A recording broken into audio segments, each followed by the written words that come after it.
That plane in Toronto might not have flipped over if they had some lemons on it. Just saying. Adam Carolla. Yeah, get it on, man. Excited to talk to my old friend Zachary Levi, who I ran into at the Costner Horizon Part 2 movie premiere a couple weeks ago. Good to see you, Zachary. Good to see you too, Adam. How are you? I'm well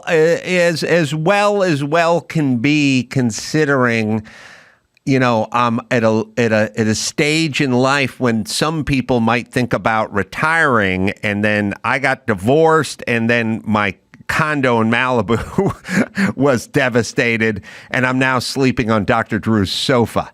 So it's been a little bit of a change of pace for me, but I'm stoic about it. Silver linings, finding stoicism in the midst of all the chaos. Yes, and listen, I heard Dr. Drew's got a great couch, so he's a good spooner, as I've said, and no, it's heartwarming to have all the people come out of the woodwork and offer you up their home. That is nice. Yeah, it's sort of that's always. It's a good reminder. Oftentimes, I think we all can sit in our, I guess, more down or darker, more negative moments and wonder sometimes, like who does have my back, or who does love me, or like whatever that is. But when tragedy does strike, there can be this incredible awakening even in you of like, wow, these people have me. They'll catch me. They'll catch me if I fall, essentially. You know, it's straight up Cyndi Lauper. Like, they're there. Yeah. And that can be very heartening in the midst of all of it. So I'm glad that you've been feeling that. Well, you know, most people have this fantasy about sort of attending their own funeral and hearing all the wonderful things that are said about you, but you're gone. You know what I mean? Yeah. And so we'll never have that experience. But the second closest thing to that experience is having your home burned down, because you're still alive, but everyone is still reaching out saying, you know what, come stay with me. It's almost like experiencing your own funeral, like hearing the kind words. You know, I had Kimmel reach out immediately. Drew reached out. Attorney Mark Garagos reached out. Lots of people just reached out and said, "Come stay with me." Which is, again, it's not quite a death, but it's the death of you having a place to go, and it's like hearing a eulogy about you, which is wonderful.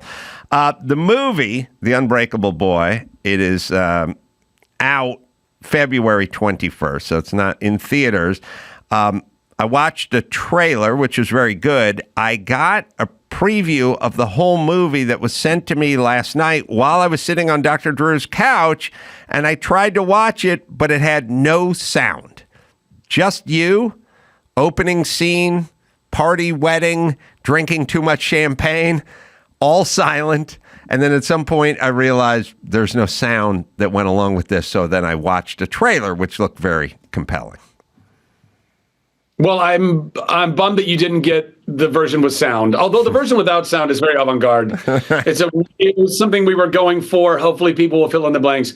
No, it's definitely supposed to have sound, and hopefully you'll either get a better link for you to watch, or, you know, if you find yourself looking for a movie to go see in the theater, would love you to actually go see it in the theater when it does come out February 21st.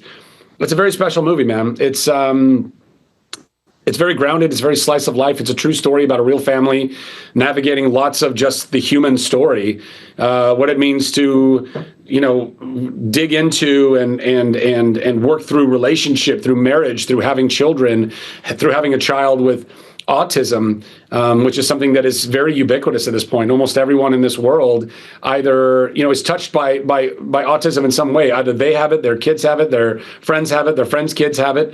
And I think that this story is a really beautiful representation of that world. And it's real and it's heartfelt, but it's also heart-wrenching. There's a lot of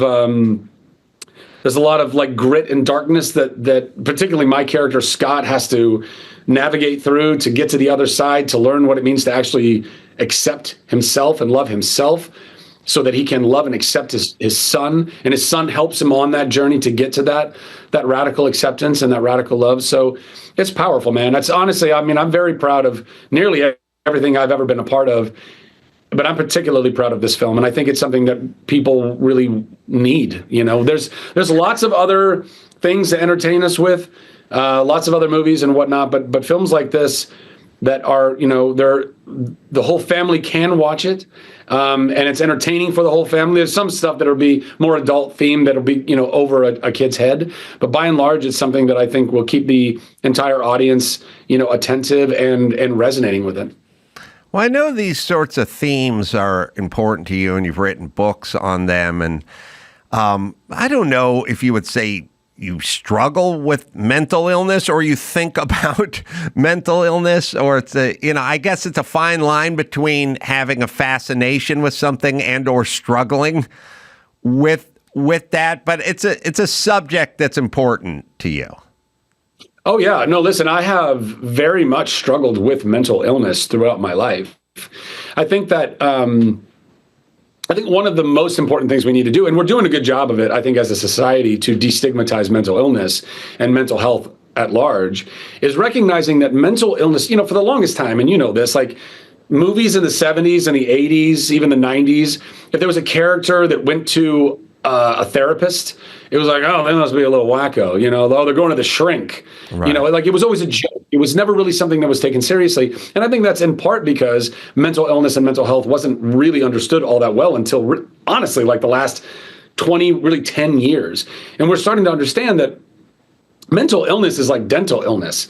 Everybody gets a cavity here and there. Everybody's got something that they're working through, which is why with our mental illness, we need to mentally floss and mentally brush our brains and our hearts and like work through not just trauma from a long time ago, which a lot of us still carry around and aren't realizing it, but even the everyday things that go on, handling your stress, handling your anxiety, handling your fear, handling your depression, your sadness. I mean, there's all of these things. These are universal. There's not a single human on earth that is somehow, incapable of suffering through some of that, even a little bit of that. And that's still mental illness.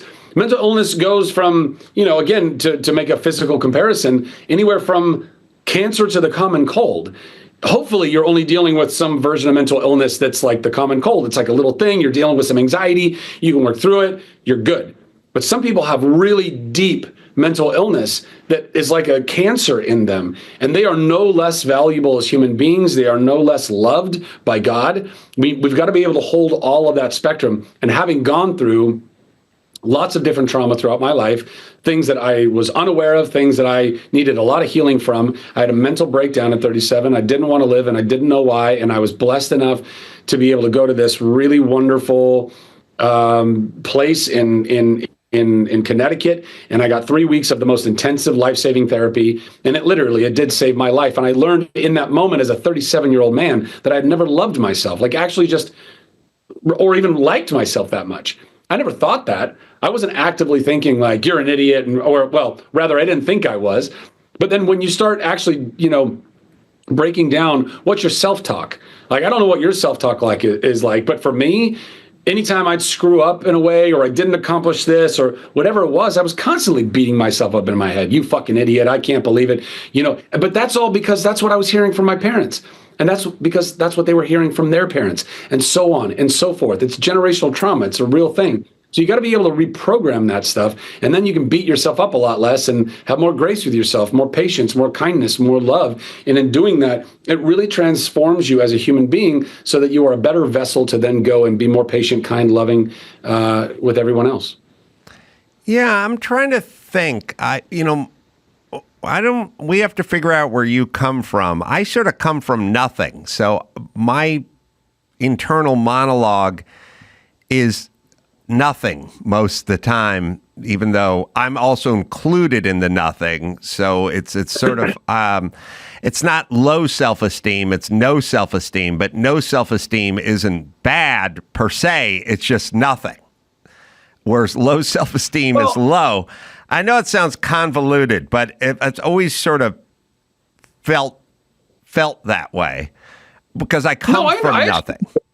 No, I actually understand what you're saying. I think that, there's a difference in coming from a family that, listen, I mean, my family didn't have much. We were a lower middle income family for a lot of my life. And it wasn't something, there are other people that come from a lot, right? Trauma, I want you to, just to be clear. There is a sort of monetary a lot. Like there's people who have a lot. They got cars and they got big houses and they go on vacations and stuff. Sure. And then there's people that don't come from much financially, but they have a lot. They have a lot of engagement, a lot of, playing catch with your dad at the park is free. It doesn't matter what your tax bracket is. If you did a lot of stuff where your dad threw you the ball, went down to the park and so on and so forth, then that is a lot. I come from sort of nothing on both ends of the spectrum, financially, but sort of spiritually nothing. But I just want to make sure we're not talking about something sort of financial here. Yeah. No, I think it's a lot of times it's to your point. I mean, they're two sides of a coin, right? That they can both be a part of what we're talking about. In your case, you're talking about both financially and. Did you not have a dad around? Was that kind of part of your experience? He was around. He was just on the sofa reading a book and didn't go outside, kind of thing. So I just entertained myself, but I didn't get any overt abuse. I got sort of neglect. Mine was sort of benign neglect, which is its own form of abuse. But it wasn't that guy would go into a drunken rage, kind of stuff. But I don't know when you talk about your past, what we're talking about exactly. Well, it was a lot of psychological abuse. It wasn't physical abuse, but my mother, though she was never fully diagnosed or even diagnosed because she never went to go and really seek the help that I think that she desperately needed. My mother was abused by her mother, was put down relentlessly, psychologically abused relentlessly. My mother was the same with her mother. Yeah. Very aggressive. And so in that, my mom did not know how to heal herself of that. And that unfortunately carried on in her life and spewed out of her onto me and my sisters. My mom, I would probably, if I had to take a guess, was probably a borderline personality with narcissistic tendencies. My father was not in my life. My father, he and my mother divorced when I was very young, and he lived many hundreds, if not ultimately thousands of miles away on the East Coast. I would see him for a couple of weeks a year. I knew he loved me, but there was a kind of a non-existence in that relationship with my father. And my stepfather, who was in my life a lot, we did not really have a relationship. And he was also had these narcissistic tendencies, I think, again, ingrained in him because of his relationship with his father, who was a taskmaster and was really harsh and very critical of him. So I had these two unattainable missions. With my stepfather, it was like the bar was so high, I could never get there. And with my mom, it wasn't a bar that was too high, it was this moving target. With borderline personalities, you just never know whatever mood that they're in is going to determine how they react to whatever you tell them. If I came home and my mom was in a good mood and I said, hey, I got into a fight at school, and she'd be like, oh, honey, are you okay? Whatever, like how, let's work through this. If she was in a bad mood, you fucking idiot, I can't believe, why would you do that? You're making us it was not a safe place for me to be as a kid. I did not feel nurtured. I did not feel safe. I did not feel so eventually you just stop telling your parents anything. You're just dealing with everything on your own. But I would say, even though you may not have gotten that type of, let's say, psychological abusive experience while you were growing up, neglect, as you were pointing out, is in fact its own type of an abuse. Did your dad think that he was doing that to you? Absolutely not. Our parents are doing the best they can with the tools they have that were given to them by their parents. So we've got to have grace in all of that. But also, if you've never talked to a therapist, I'd recommend it. It's something that can help you to work through things that you're not even aware that you're still going through. Well, it's interesting. You and I have a lot of similarities in our past, and that I realized that I couldn't talk to these people about anything, and they didn't really understand whatever I understood, and I wasn't going to get them to be interested in anything I was interested in. And So thus, you're sort of on your own. And there's a vulnerability, kind of a fear of like feeling like I got to protect myself or I'm going to have to take care of myself because these people aren't going to do that, for me. Yeah. And for me, it was, like I said, there was a spiritual side if they're not going to do anything, but also they don't have any money or anything they can compensate with. So it's sort of 0 for 2 in the taking care of yourself department. I don't know. Now, see, this is an interesting concept or crossroads here, in that many people are charitable and they say, your dad or your stepdad or your mom or your stepmom or whatever, they were doing the best they could. Now, you're right in the sense that they did what they did, and that's what they did, and so it's hard to argue with that's what they did. I don't think my dad or my mom would say they were doing the best they could. They, and I'm a parent, and I do, sometimes when it's like, you want to go to your daughter's volleyball game in Orange County and sit there for 9 hours watching 12-year-olds play volleyball, and I think, and then at some point she'll jump in, like the night before, and she'll go, Joanne's mom is going to pick us up so you don't have to drive us. And I'll go, oh, okay. And they'll go, yeah, you can show up later, like noon, and watch a few games. And I'll go, okay. And there's a part of me that knows I should set my alarm for 6 a.m. and drive them. That would be the best I could.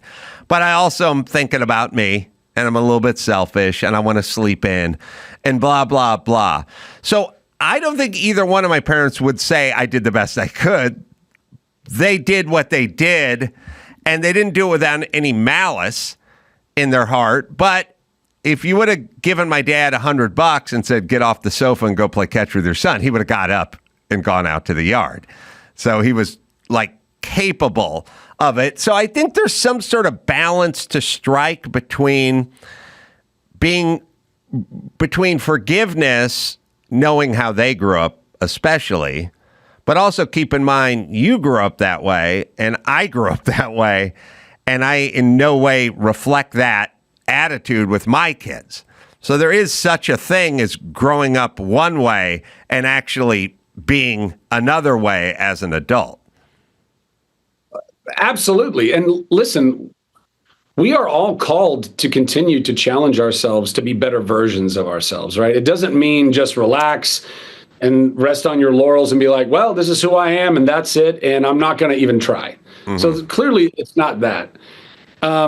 But I would say a couple of things. One, I do think the generational trauma or instincts or behaviors, they kind of half-life almost, right? So your parents gave you, whatever this portion of whatever they could give you or gave you. But you're gonna take half of the bad away from that and do twice the good and give that to your kids. And they're gonna take half that bad away, hopefully, and do twice the good and bring that to their kids. So it's bound to evolve. We either, instinctually as humans, you either, and they've done studies on this, you either emulate what your parents were almost to a T, or you rebel against it almost entirely. Yes. Very rarely people find a medium in it where they take the good that they got and they get rid of the bad, and then they bring more good, and then it's like a perfect balance. It's difficult, but we're also capable of doing that through working on ourselves, being aware of these things. But going back to the point of, were your parents, my parents, you, me, about to be a parent, are we doing the best that we can? What I would say is your instinct, or this feeling in you of like not being, just jumping out of your seat to want to go to your daughter's volleyball game, right? First of all, there's already grace in that, because you got a lot going on and life is tough and you're juggling a lot of things, whatever. But let me pose this to you. Perhaps if your dad showed more interest in getting up off the couch and playing catch with you or doing those things and being more involved in your life, don't you think at this point in your life, you would be more excited and inclined to want to jump off the couch and go to your daughter's volleyball match? I would say that you would. I would say that part of the reason why you struggle with that is because that was not something that was modeled to you in a really strong and healthy way when you were younger. Does that absolve your father from being not as involved? Not at all. Does it absolve you from struggling with that thing? No, we're still responsible for who we are and what we do, but we have to be willing to look at the evidence of where all those breadcrumbs go, because I think in that's how we work through it. If you can get to a point where you go, wow, okay, why is it that I resist this? What is it that I'm resisting? What is this thing in me that kind of, doesn't just jump up and go like, absolutely, babe, let's go down to that volleyball game? It's not just because you're lazy. It's not just because you don't value that or value her. No, there are other things that play in your heart and mind. This is why I think going and talking to a professional is so awesome, because hopefully you found someone that is really good at their job. There's a lot of therapists that are not, but there's a lot of therapists that are really good at it, and they are disinterested third parties that help you to just break through, walk through certain things and be like, hey, maybe this or maybe that. Have you looked at this? Have you looked at that?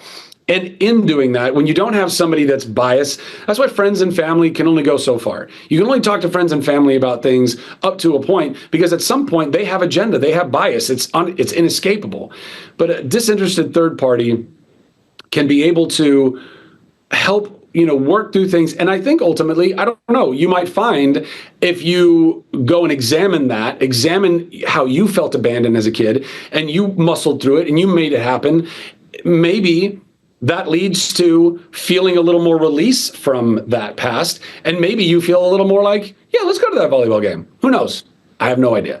Well, I am more in the category of do the opposite of what my parents would do. So it's not a modeling thing. It's a sort of probably built-in selfishness that all human beings just kind of want to sleep in. You know what I mean? Like given a choice between sleeping in and getting up at 5:30, most people just want to sleep in. So it's a giving away to the selfishness. There's also an interesting aspect that's like a societal aspect, which is I grew up playing sports. In Pop Warner football, Little League baseball, and then later high school. But the commitment for my parents, if in fact they wanted to attend a East Valley Trojans Pop Warner football game, which my mom wouldn't attend, but my dad sporadically attended. But the commitment was Saturday, home game, North Hollywood High. They live in North Hollywood.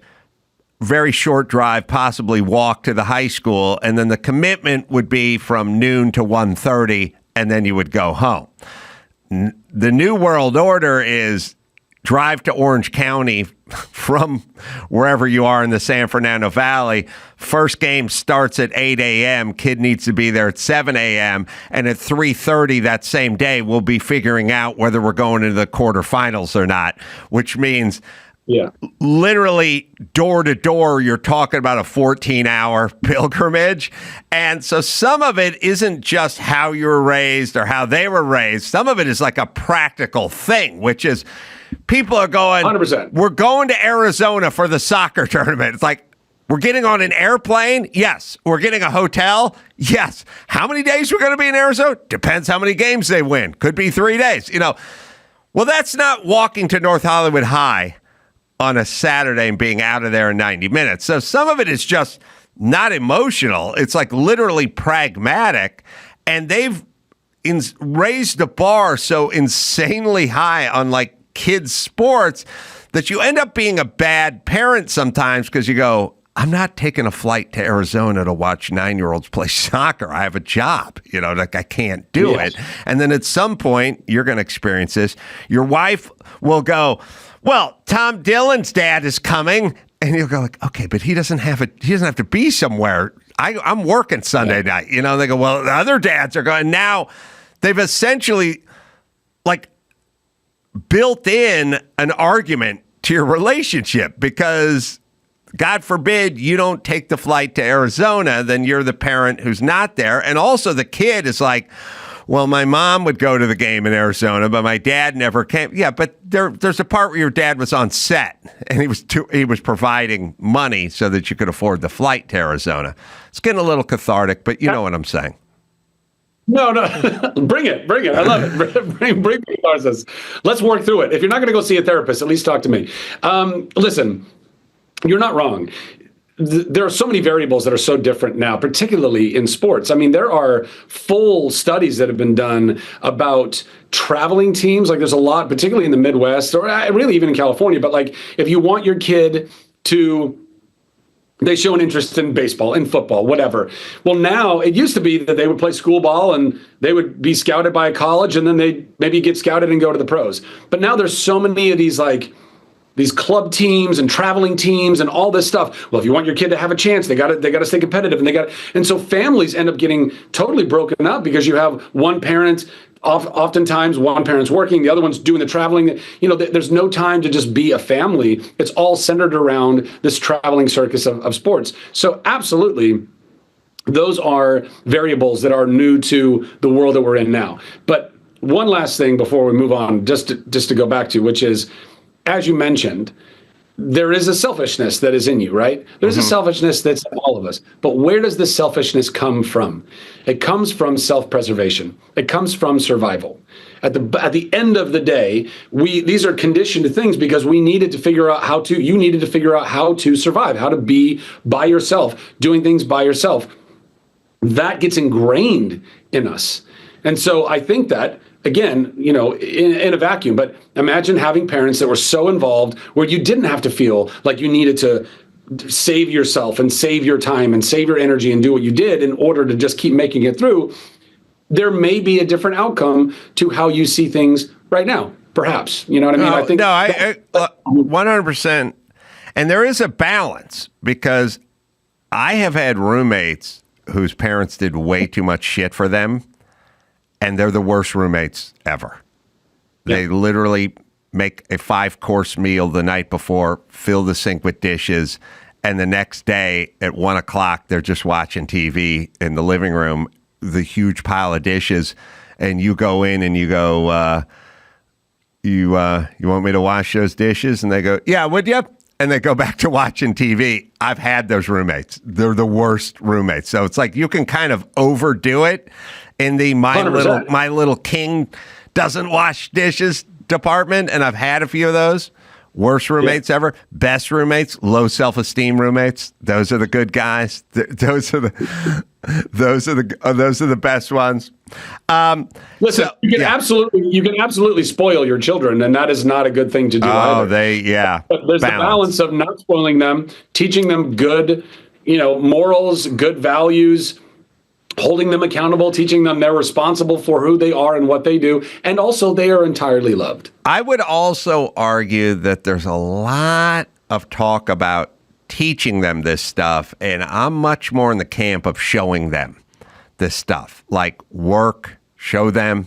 I loved, my kids are 19 now, but are turning 19, but one of my greatest joys was sort of like bringing them to work with me, especially even on the road on occasion, like showing up, meeting the club owner, the theater owner, setting up, sending them out to help sell the merch, showing that, downtime in between shows. Now we're doing a second show. We're coming back tomorrow for 2 shows, like really showing them this is what goes on. This is how you conduct yourself. And perks. They'll bring you food. You can order whatever you want off the thing. But then in between shows, you're going to go man the merch table and see if we can make a little cash that way, and in the way you act, the way you interact, the way you treat your spouse, the way they treat you, the way you treat the pool man or the gardener, just a kind of they're sponges. You can sit and lay out all the lessons you want, but ultimately they just sit and watch. And when they see you if you went in there and said, look, you got to be honest, and then when you're checking out of the hotel, go, the bed wasn't made when I showed up, so if you could knock off $20, that'd be awesome. And your son looked at you and went, the bed was fine. Shh, see if we can get to 20 off. That's the way we can't do it. I'm getting a note that says I wanted to talk to you about a couple other things, but I think your people are saying maybe you got to run somewhere. The Unbreakable Boy. You're telling me with you. Huh? But listen, also, I've been talking to Mike, and I'm hoping to do one of your live shows with you at some point later. Oh, so we can talk about things then. That would be awesome. Sorry, I thought we had an hour. That's fine. We'll catch up on stage. We'll do a live show, and you can come back on. I mean, listen, you don't need a movie to plug. There's plenty for us to discuss. Yeah, obviously. Yeah. Zachary Levi, The Unbreakable Boy, theaters, February 21st. So good that I watched 15 minutes with no sound. That's how that's how good this movie is. It's like a build your own movie. You get to add all your own sound effects and music. You get to, do your own dubbing. It's a lot of fun if you think about it. It's always funny because the very opening scene, I'm not giving anything away, but it's like kind of a party scene where you're drinking and having a good time. And for the first 2 minutes when it was silent, I'm like, okay, is this a choice? Because it's an interesting choice that all this is going on, but yet there's silence. Maybe they're making a statement about something that I'm aware of. But when I got to minute 11, I was like, I don't think this is a creative choice. That's a long, boring choice right there. If it's 11 minutes. All right, Zachary, good talking to you, my friend. We'll talk soon. We'll be on stage soon. We'll have a good time, and congratulations on the baby that's on the way. Thanks, brother. Great seeing you, and I'll talk to you soon. We'll talk soon. All right, we'll take a quick break. We got Keith Carradine, we got news, we got Mayhem. I got stuff to complain about. We'll do all that right after this. Morgan and Morgan. Well, a lot of people were impacted by the fires here in Los Angeles. I can tell you I'm one of those people because I've not been able to return to my home for, it's been over a month now, coming on a month and a half. So it's been estimated that the damage so far has totaled more than $250 billion. There are claims that insurance companies canceled thousands of homeowners' fire policies in the months leading up to the fires. Were those cancellations legal? Well, we're going to find out. Morgan & Morgan, America's largest injury law firm, has helped millions of families in their times of need, and I'd say now's the time of need. If your house burned to the ground, they were there for the PG&E wildfires and also the Maui wildfires as well. So this ain't their first rodeo. So now they can be here again to help you and your family. If you've been affected by the Los Angeles wildfires, it's Morgan & Morgan. Right, Dawson? If you're ever injured, you can check out Morgan & Morgan. Their fee is free unless they win. For more information, go to forthepeople.com/Adam or dial #law #529 from your cell phone. That's forthepeople.com/Adam or #law #529 from your cell. This is a paid advertisement. Mando, it's time for your New Year's resolution. How about you take a little time for yourself this year? You take do a little turn for the happy hygiene with Mando. 72-hour odor control for the whole body. Pits, package, feet, butt cracks, stomach folds, all the good parts. It'll take care of all of them. 3 formats: invisible spray, solid stick. I use that the most, I would say. Invisible cream, 4 cents, bourbon leather, Mount Fuji, Pro Sport, Clover Woods. I think Clover Woods is my favorite. Clinically proven to control odor better than a shower with soap alone. And like I said, I use this product. I actually joined a gym recently and started taking it with me to the gym. Hit the pits before I leave. But again, you can go all over with Mando. They cover all your parts. Special offer. New customers get $5 off a starter pack with our exclusive code and link. Use the code Adam at Mando. mandopodcast.com. That's MANDO podcast.com/Adam and save $5 off the starter pack. It's good stuff, right, Dawson? Mando's starter pack is perfect for new customers. It comes with a solid stick deodorant, cream tube deodorant, 2 free products of your choice, and free shipping. New customers get $5 off a starter pack with our exclusive code. That equates to over 40% off your starter pack.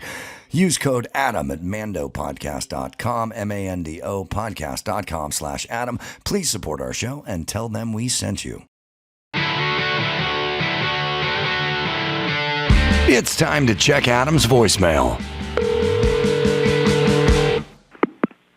Adam, you need to run for governor of California, man. Time to put on the big boy pants. You got to be about it. I think you can do it. You got this, brother. Have a great day. And literally, aloha from Hawaii. You can leave us a message at 888-634-1744. Keith Carradine has joined me. Yes, those famous Carradines brothers. Half-brothers Robert, full brother David Carradine? David also a half-brother. Same father, different mothers. Bobby and I are full brothers. Oh, so Robert and you were full brothers. Yep. Maybe I misread this, or maybe somebody miswrote it. But either way.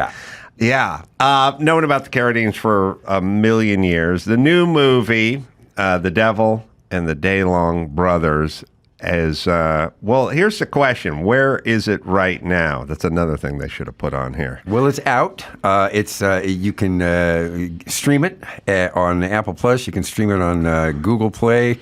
Or you can find it in the theater? There are some theaters you can find it in. I'm not sure where those are. It'll be a pretty limited release. It's also on Fandango. It's out there. It's out there, and or you can stream It's out there waiting to be discovered, as they say. So we say, sorry, Hulu? Let me just make sure I got, or put it on my screen, would you, goofballs? Where's the plug? That's Andrew, plug. Gotta have it. All right. So, first of all, I did not know, and so this movie is a musical, sort of. What are we calling it? They're calling it a Southern Gothic musical. That is a descriptor which I have never heard describe a film.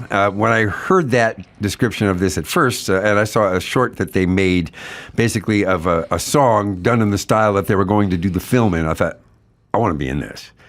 I've never seen this before. Mm-hmm. It's a Southern Gothic. So it's about a dark tale. It's sort of the underbelly of the Bible Belt, if you will, and it's biblical in its story. 3 boys, sons of mine, whose souls I sold to the devil before they were born. It was a crossroads moment. It was like a Robert Johnson moment for my character, where this guy wanted to be a great blues singer. So he sells his soul, as well as the souls of all of his progeny, to the devil. These kids come into being. They're already damned. And they spend the movie in a quest to find dear old dad and take care of him, which will then enable them to get redemption and perhaps retrieve their lost souls from the underworld.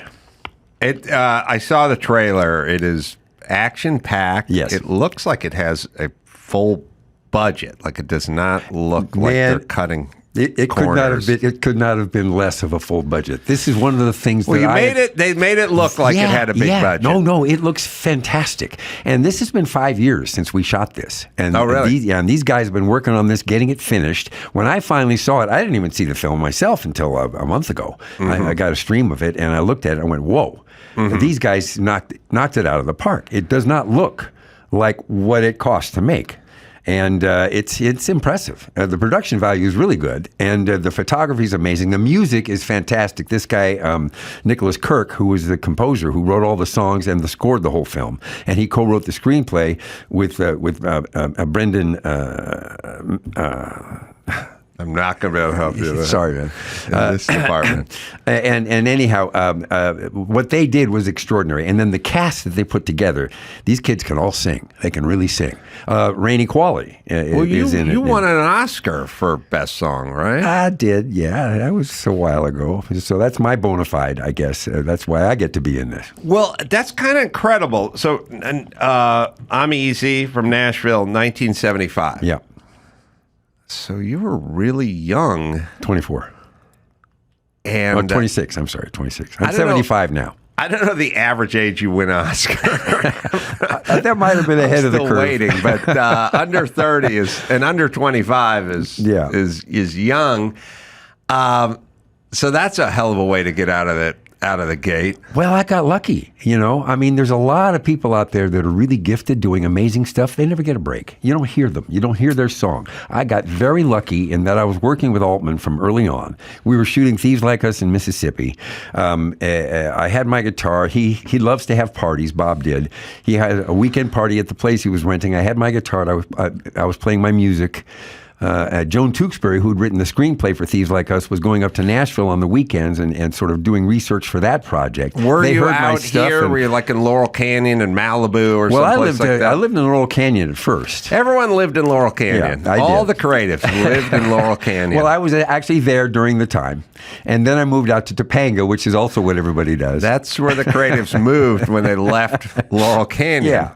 They and I was in to Topanga Yeah, Canyon. I was in Topanga for like 15 years. Then I went to Colorado. I was in the Rockies for a while up in Telluride. And So for you, it was always, I mean, there was an environment vibe that you needed, or you yes. you gelled with or something. I'm a creative person, but I don't need to like live in the village. I just feel like I want boring suburbia, and then it'll be quiet and crime free, and then I can create without the distraction of that. I'm going to quote my friend Tom Waits, with whom I had a conversation a little while back, and I said, "How are you up there?" And he's up in Northern California. I said, "You write from such an urban place, and there you are in a very rural place. How is that?" He says, "Well," he says, "the way I operate, I just kind of sit down and start to absorb, and then eventually I secrete."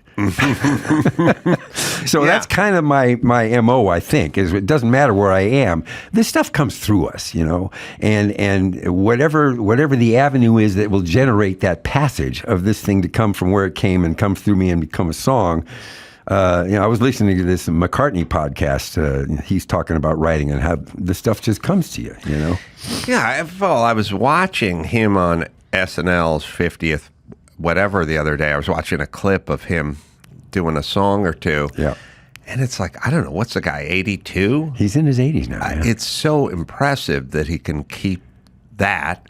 Yeah. And also it's impressive that he created that stuff at, well, you know what it's like. Average age of the Oscar winners, 50. Is it? So you found that out, huh? Somebody put it on my screen. Okay, I guess I was ahead of that curve. But you should have 2 by now. Well, according to that logic. I should have 2, although, you know, I've written a lot of songs, and that's my Oscar was for songwriting. Yeah. It wasn't, but, you know, But my you wife likes to performed it as yes, well, my right? wife likes to say that it had everything to do with my performance of it in the film. And maybe there's something to that. But whatever it was, it touched a nerve, it got through, people liked it. And, Nashville was a real bona fide hit back. I was young, but I remember Altman and Nashville. And well, it was people certainly, really it was critically acclaimed. critically acclaimed. It didn't go out and make a lot of money. No, it wasn't Jaws, but it was critically acclaimed. But that's kind of been my whole thing, man. I've been looking from the outside in this business forever. I mean, I've always been kind of. There is kind of a weird low self-esteem in this business. I'm sure I'm as guilty of it as the next person. Because you have an Oscar, but you look at yourself as an outsider. I remember interviewing Coppola once, and I said, like, so you can kind of do whatever. And he's like, they won't let me do the films I want to do. They'll let me do a gangster film, but I don't. And I remember talking to Sylvester Stallone, and he felt like kind of short shrift and cheated and didn't get his due. Maybe it's just a default setting, but it's like if Coppola and Stallone can feel like they kind of are the black sheep of the business or didn't get their due or couldn't do what they wanted to do, then where are we? Well, yeah, that's a good question. I don't feel as though I haven't been given a lot of shots. I have no complaints. I'm a lucky man. Does Carradine, is there any nepotism there? Well, sure. I mean, just by default. I mean, the name itself opened certain doors. Once you get in that door, I was challenged on more than one occasion about, what are you doing here? Why do you think you belong here just because your name is Carradine? There was this casting director. Oh, she was something else. Her name was Millie Gussie. What was it for? Do you remember? I can't remember. I don't remember that it was for anything specific, but I went into a general, I think they called them in those days. I was 20-something and sat opposite her in her office at Paramount on the lot. And she said, "Well, what makes you think you're an actor? I mean, who are you to be in here?" I mean, it was intimidating, and I was cowed. I'll tell you. But you don't quit. You keep at it, and eventually, if you have something to offer, and you're lucky, and I was lucky, and whatever I had to offer, people, gave me some shots. You were in Southern Comfort, right? Yep. I remember seeing that in the movie theater. Powers Booth? Yes, sir. There? That's one of the greatest names ever. Yep.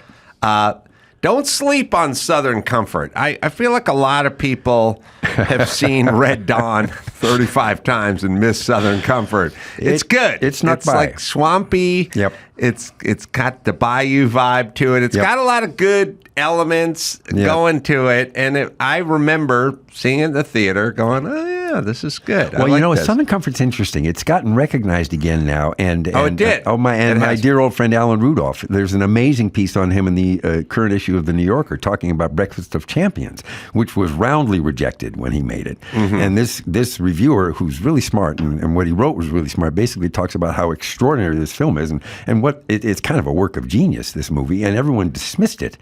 And one of the comments the reviewer made was that it was so original that the established norms... Wait, are we talking Breakfast of Champions? Yes. Was so original that the established norms dictated that it had to be rejected. And now people are looking at this film, and I'm so happy for Alan, because I just think he's a mad genius. I've loved the stuff that we've done together.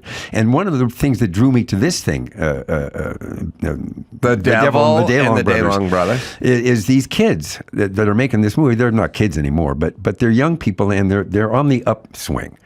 And these other performers, it was an incredible experience to be around that energy and the inventiveness that they brought to it, and the passion they brought to it. A lot of times in this business, if you last long enough, you can get kind of jaded and cynical, and you lose that juice. Well, you talked about seeing McCartney and being impressed that he still seems to be interested.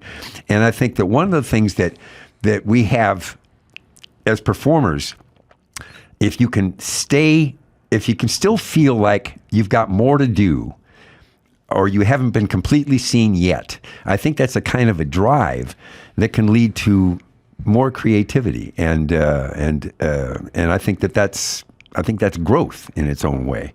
And if you just keep growing, if you stop growing, you start dying.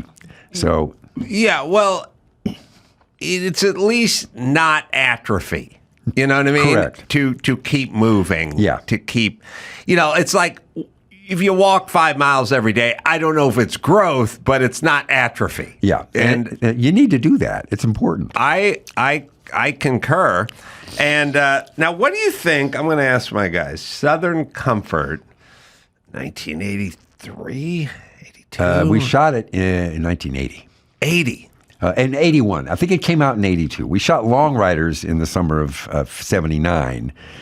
And that was the next thing I did with Walter after the Long Riders with Southern Comfort. So, I think 81, something like that. Now, the question on Rotten Tomatoes, I bet the people liked it more than the critics. But it was interesting. I enjoyed it, but I was a lad at the time. What do you think the Rotten Tomatoes score is? I have no idea. I know that we screened it recently in Santa Monica at the Aero. Walter and I were there. The place was packed. Oh, yeah. And that audience was a real mix. I mean, there were older people, there were younger people. They loved the movie, and they got it. It had a little First Blood before First Blood. Like it did. Some of those elements Some to of those, it. When Rambo was real. Right. Yeah. 81, it says it came out here. Could have been late 81. Yeah. All right, should we take Rotten Tomatoes guesses? Gadzooks, man. I don't know. I mean, does that change Rotten Tomatoes? Does it evolve, or is it always the same number that it first got? I think there could be some evolving. Yeah. Good, or there could be it can add or subtract. You can get a couple of bad ones. I'm going to be optimistic, and I'm going to say somewhere in the 70s. With the critics. With the critics, I would give it probably below 50. Okay. So should we lock in at like 45 with the critics? with the critics, okay.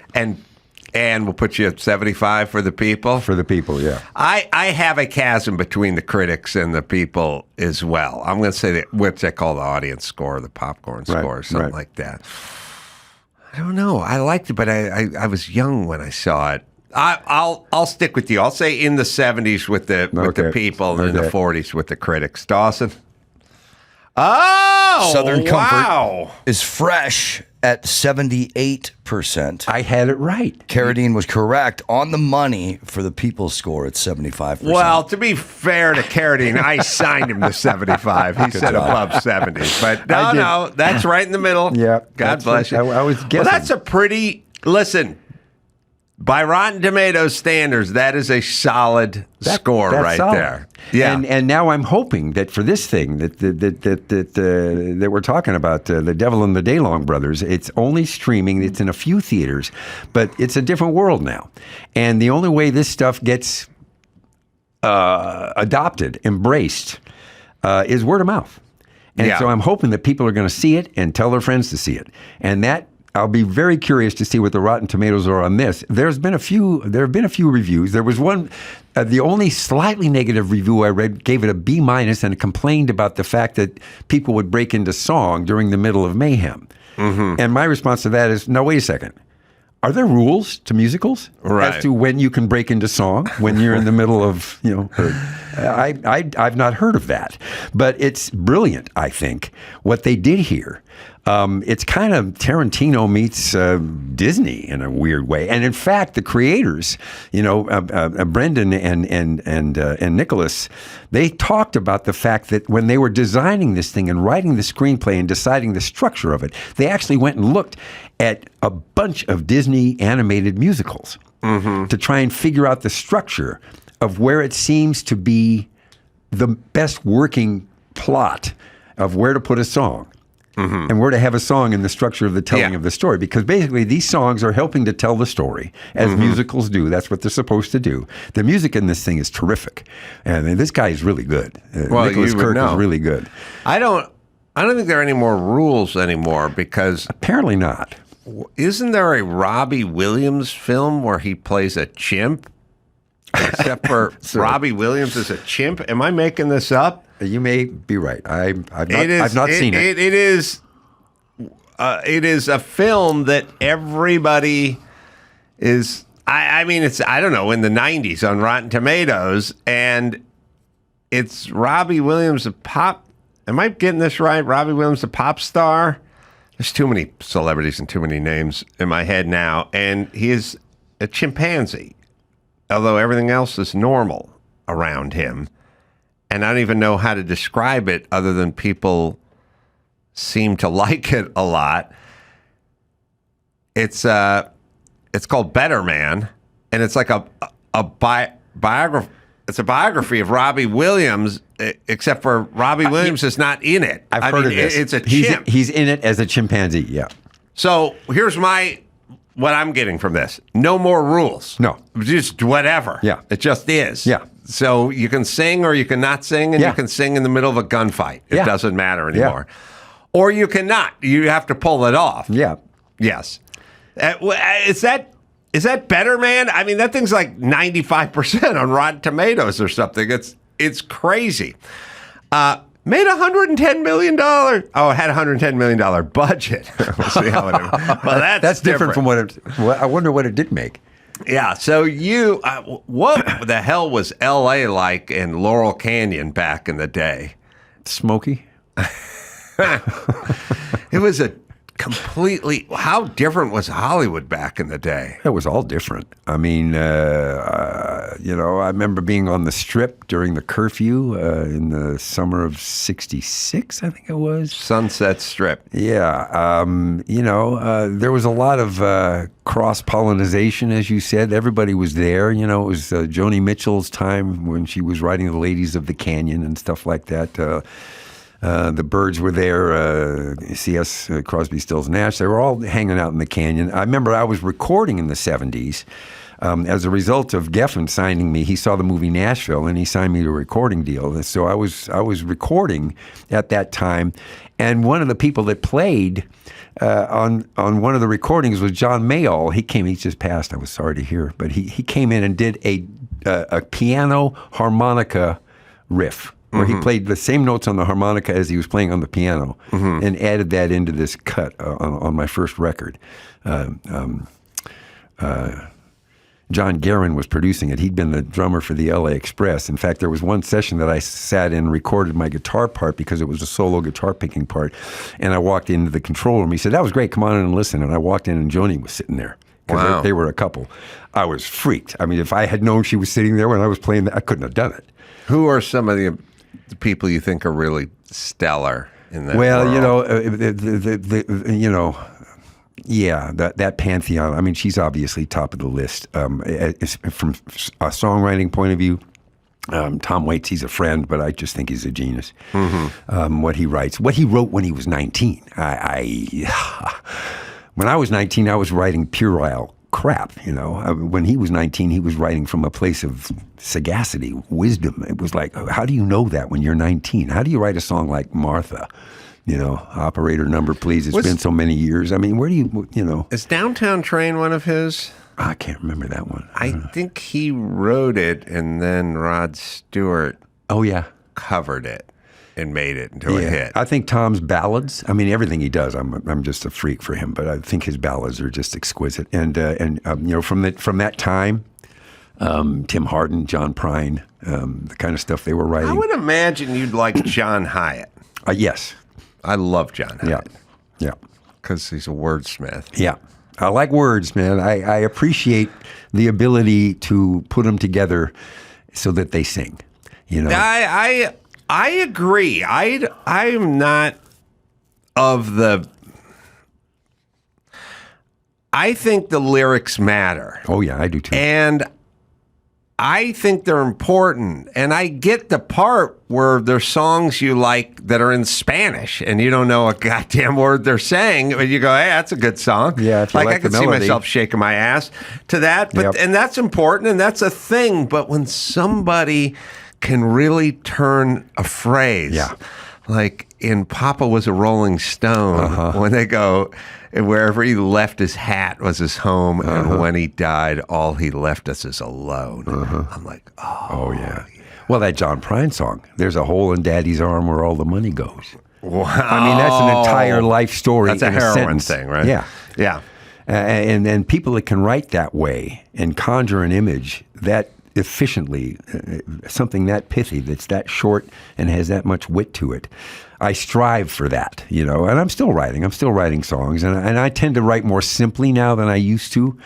I used to try to say too much, but there's something to being concise, and being able to put a lyric together that has a ring to it, and then maybe has a rhyme to it as well, but that also, makes a point in a melodic way, verbally melodic. Tom Waits did write Downtown Train. He did. So you'll hear Rod Stewart sing it and you'll get confused because you'll be like, oh, these are good lyrics. And you write songs about hot legs and even the president needs passion. So you're a semi-retarded songwriter who writes horrible, embarrassing, demeaning lyrics.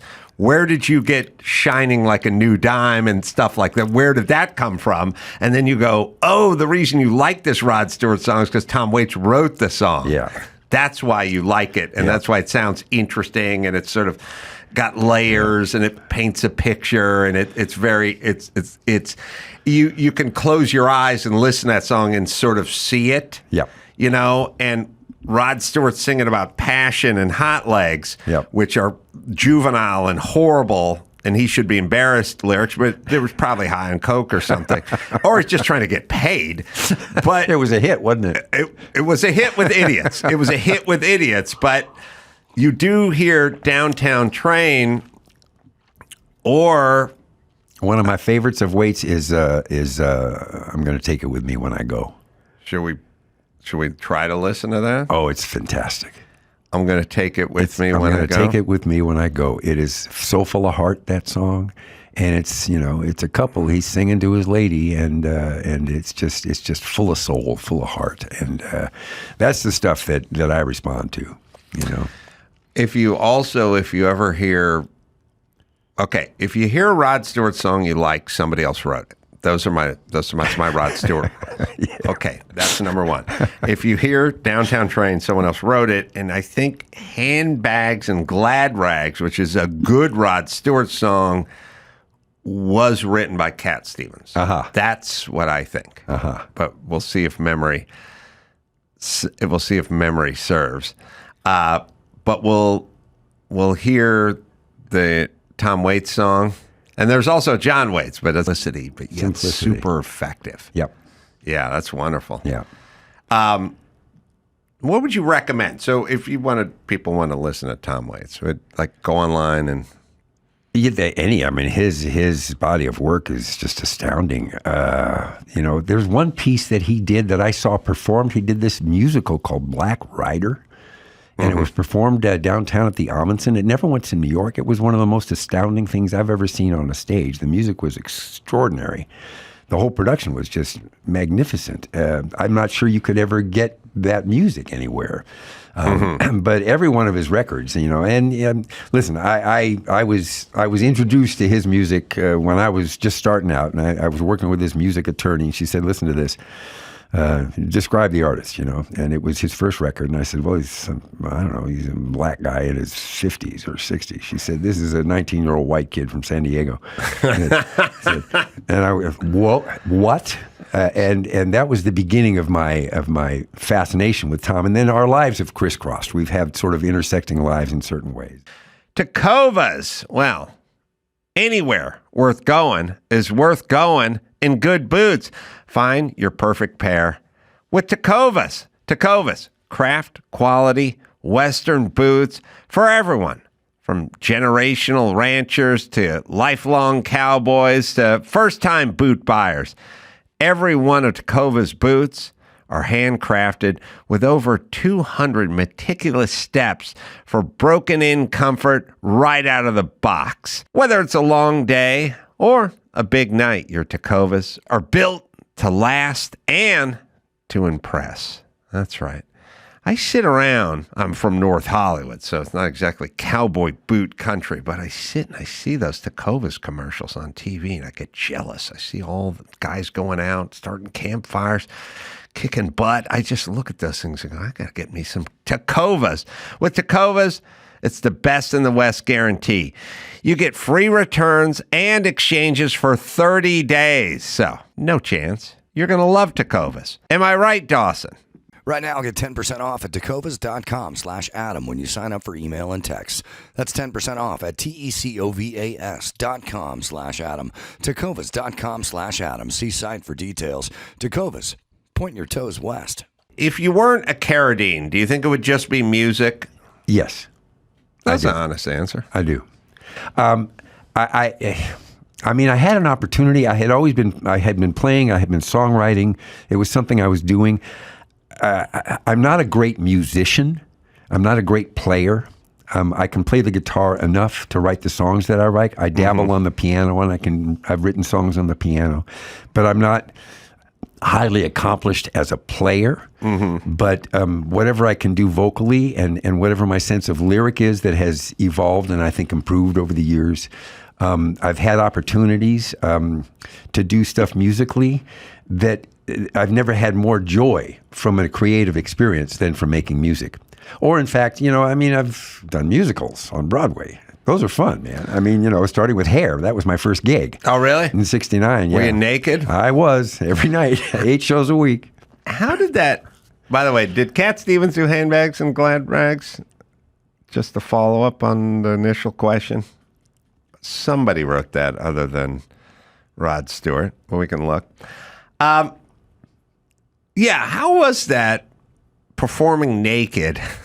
Well, you know that How old were you? You talk about performing naked, but the naked part was not a performance. It was a very strict ordinance in terms of New York theater that you could be naked on stage as long as you did not move.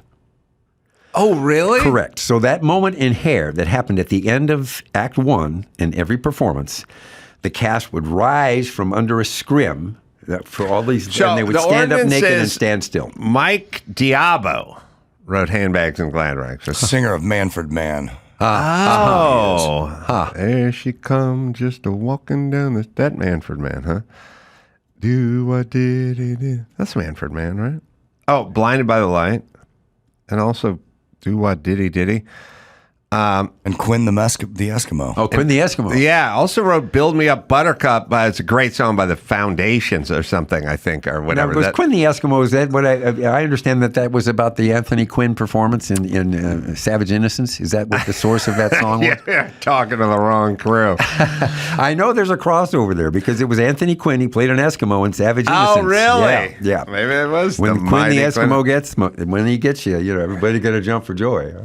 Man, where the hell did I get Cat Stevens with that song? I wonder if there's any Cat Stevens song that a Rod Stewart covered. That would be interesting. But no.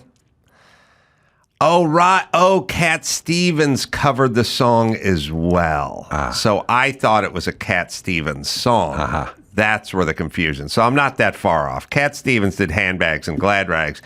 And I figured since Cat wrote his stuff, or I assumed he did, that he wrote that song. So anyway, ordinance is you can be naked, but you can't gyrate or move. Correct. I have no idea if it's changed since then, but this was 1969. That was the ordinance in place at the time. So the cast stood up naked, and it was a statement about freedom and tolerance. How old and all were of you? that. I was 19. Yeah, that's prime boner years, by the way. You could get a boner. I managed to stand up on stage without that happening. Thank Wow. You are an artist. Professional. The audience did not turn me on to that degree. Yeah, but there were young ladies in the cast. Yes, that's true. Rod Stewart covered Cat Stevens' song, The First Cut is the Deepest, which is another great song that if you find yourself enjoying Rod Stewart, someone else wrote the song. That's the rule with Rod Stewart, even though he does a great job on First Cut is the Deepest. Are you a fan of his the album he did of Standards? I like that kind of stuff. Like I appreciate Rod Stewart. It's just when I hear songs like Passion and Hot Legs, I'm embarrassed for him. I'm literally embarrassed. But it was the 80s, so what can you do? So there was a lot of Snizzle in the 80s. It was a dusty time. I attribute a lot of it to cocaine consumption. Yeah. So you're 19, you're naked on stage. There must have been women in the cast you were attracted to. Well, I wrote one of them a song, and she has my child. So so I'm going with yes on that. That did happen. Yeah, it's bound to happen, right? Shelley Plimpton, she was Chrissy, and we fell in love, and I wrote "I'm Easy" for her. And that's Martha's mom. Yeah, my daughter Martha Plimpton. Yeah, Martha Plimpton was a very prominent actress. She's still at it. Time period. And I'm trying to think of. Well, it says here The Goonies, but I'm the only one who's never seen The Goonies. Yeah. Now, I would know her from Mosquito Coast, Mosquito Coast, among other things. Parenthood. She's brilliant in that. She's Parenthood. Yeah. Great. Yeah, she's great in that with Keanu. She and Keanu Reeves. Parenthood.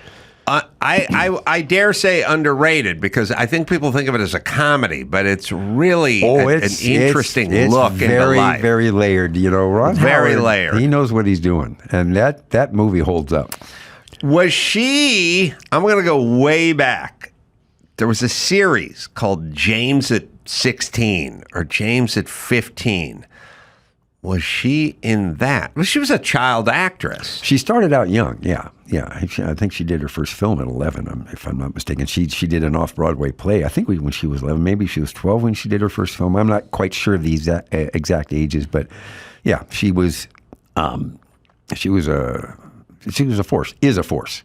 And that was obvious from the get-go with her. And she was born to perform. Yeah, she was in tons of stuff. I don't know. Things are so spread out now, Yep. and everyone's got their own station, and you just don't see everything all the time. So I wouldn't know if she was producing and writing, directing. She's doing and all it that all. stuff. I don't know that she's writing. I don't believe she's directed yet. But I know that she's really active, and I'm very proud of her and her career. She's had an amazing career. Well, her mom obviously was an actress. Yes. Mm-hmm. And so between the two of And a you, singer, that could see somebody getting into acting at a young age. Yeah. There were some genetics involved there for sure. Oh, well, why isn't she a Carradine, if you don't mind me asking? Her mother and I, that was her mother and I were not married, and that was their choice to make at the time. She was living with her mother. Yeah, and you guys weren't married, so she took the mom's name. Yeah. It was a little. Angelina is not Voight either, so there you go. Well, that's a good point. Yep. And then there's Nicolas Cage.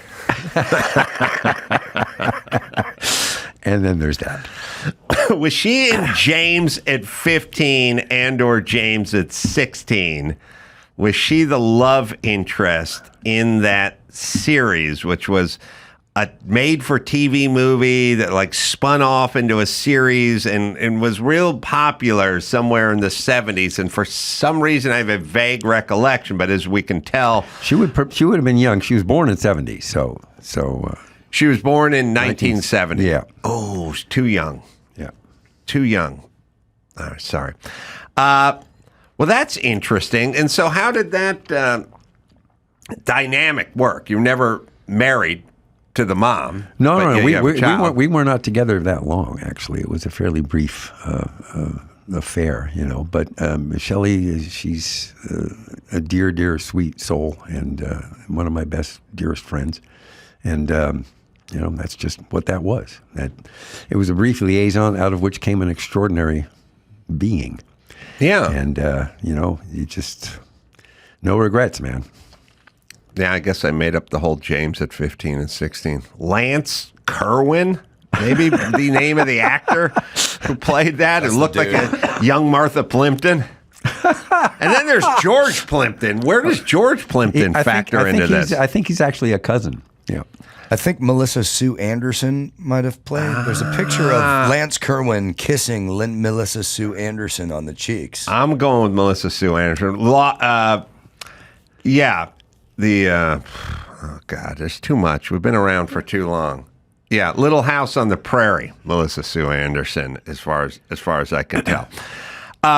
So George Plimpton, the journalist. Yes.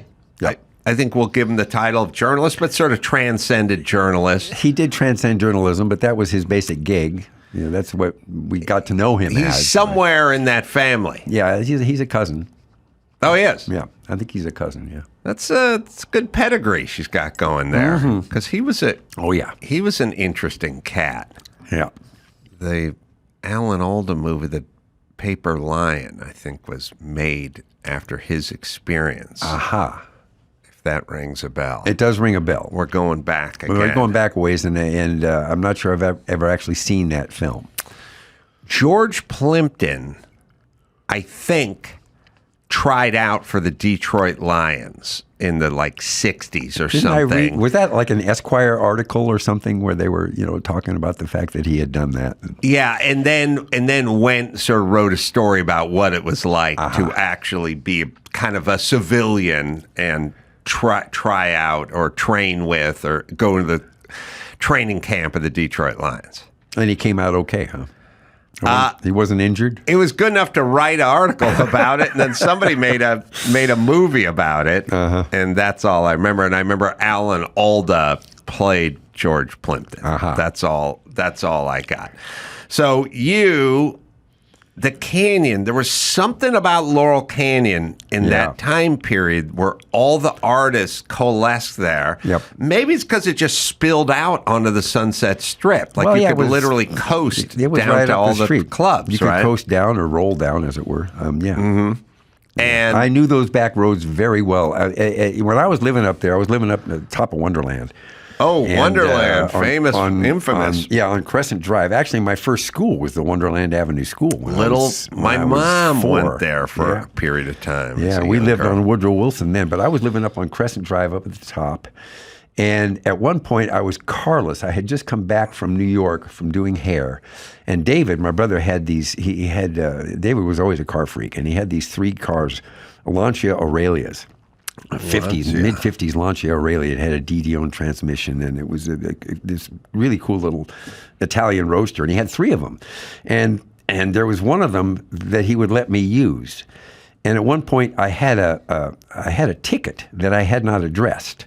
Mm-hmm. So I spent all of my time going from my place in Laurel Canyon to my agency down at the end of Sunset by Doheny. Mm-hmm. And I would use all the back roads to get there so that I wouldn't cross any heat. Right. Because I didn't want to get stopped. Right.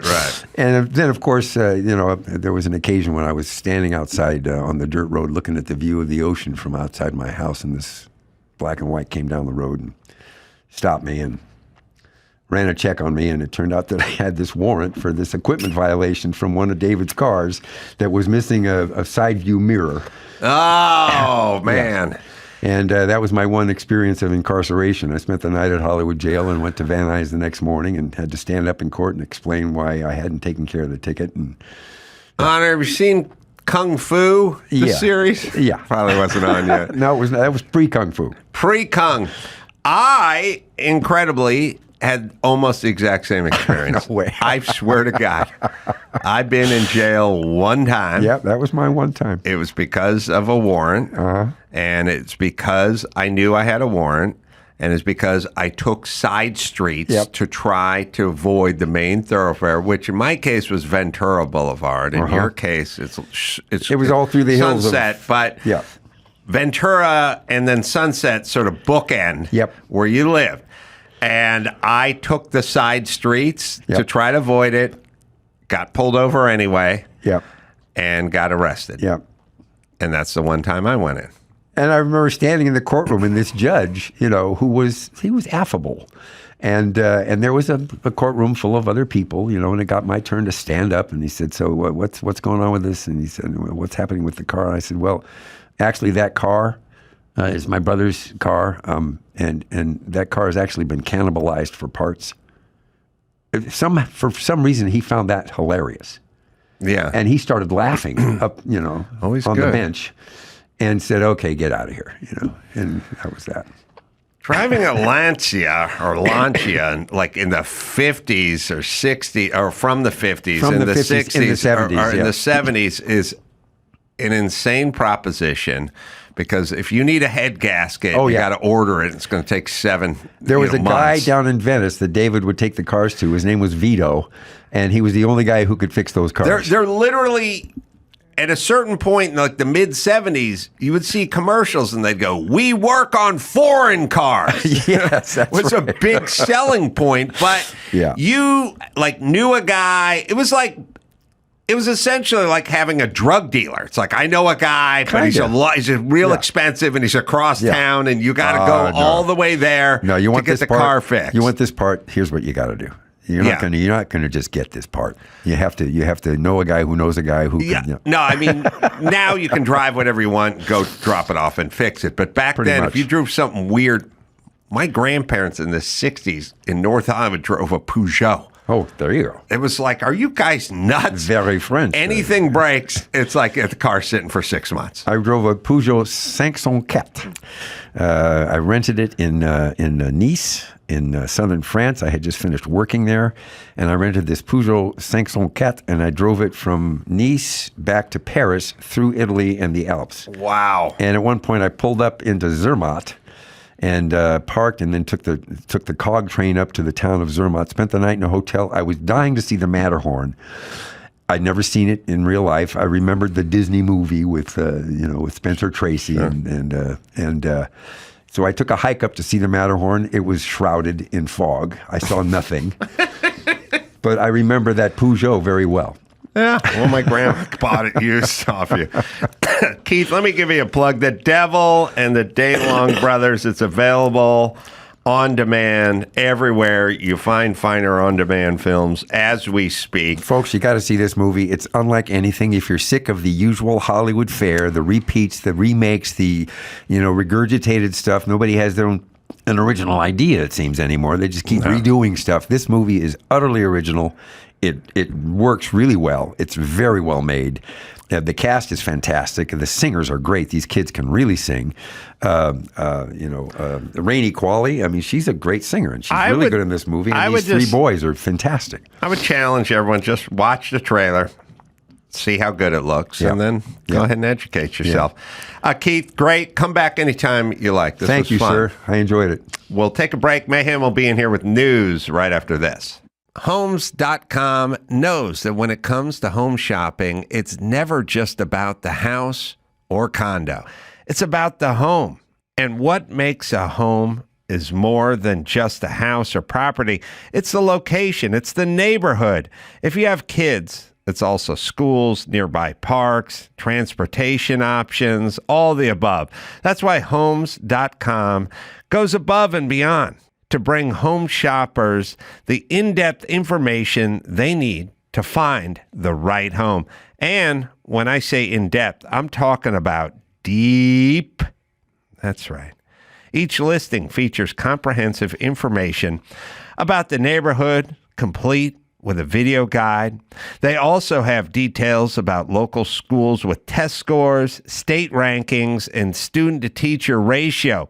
They even have an agent directory with the sales history of each agent. So when it comes to finding a home, not just a house, this is everything you need to know, all in one place. Homes.com.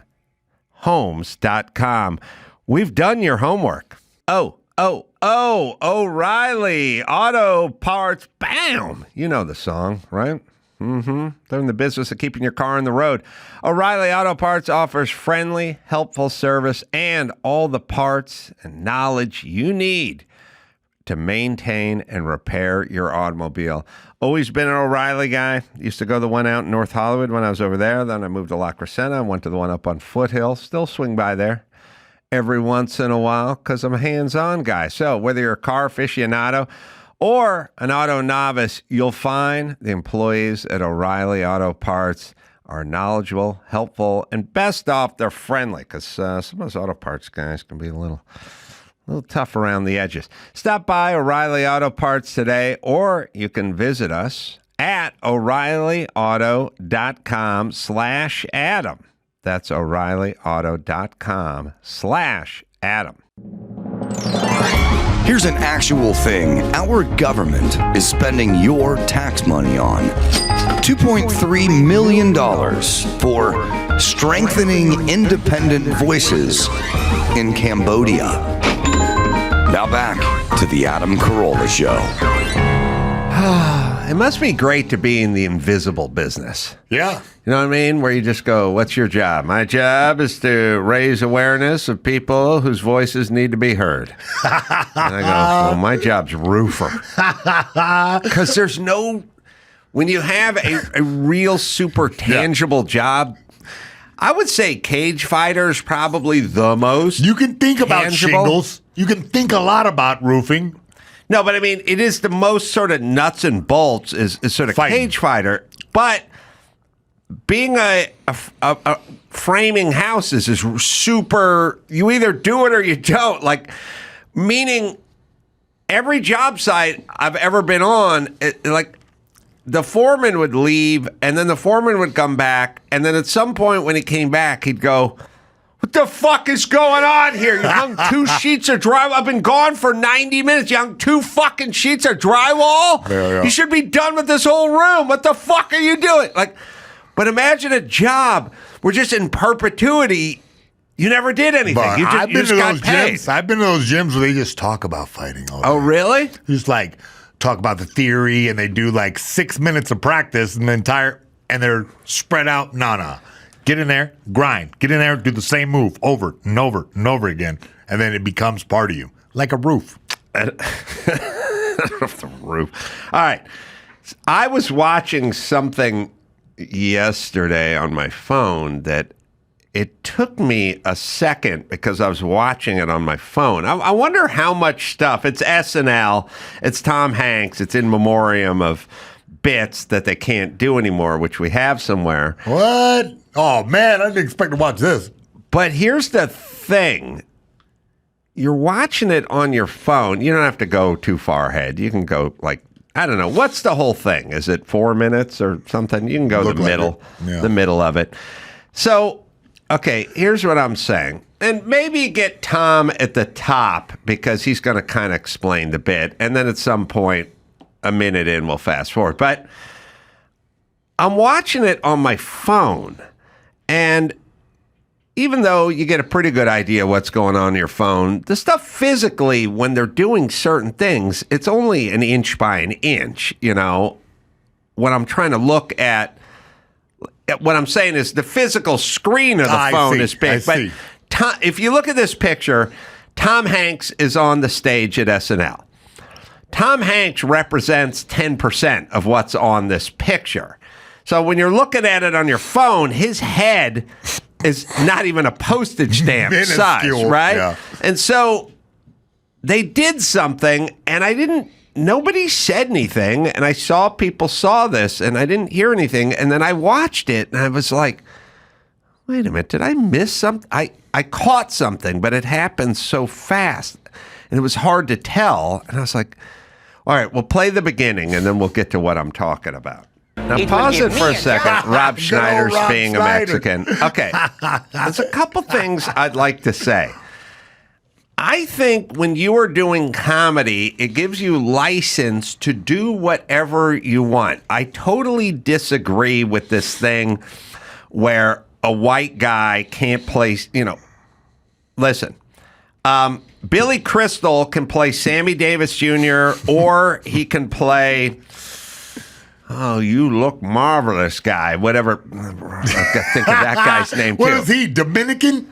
I don't know. It's Billy Crystal. He's allowed to do it. And by the way, Eddie Murphy's allowed to play a white guy. Yeah. Like it's fine, but you're also, Will Ferrell is allowed to play Harry Carey.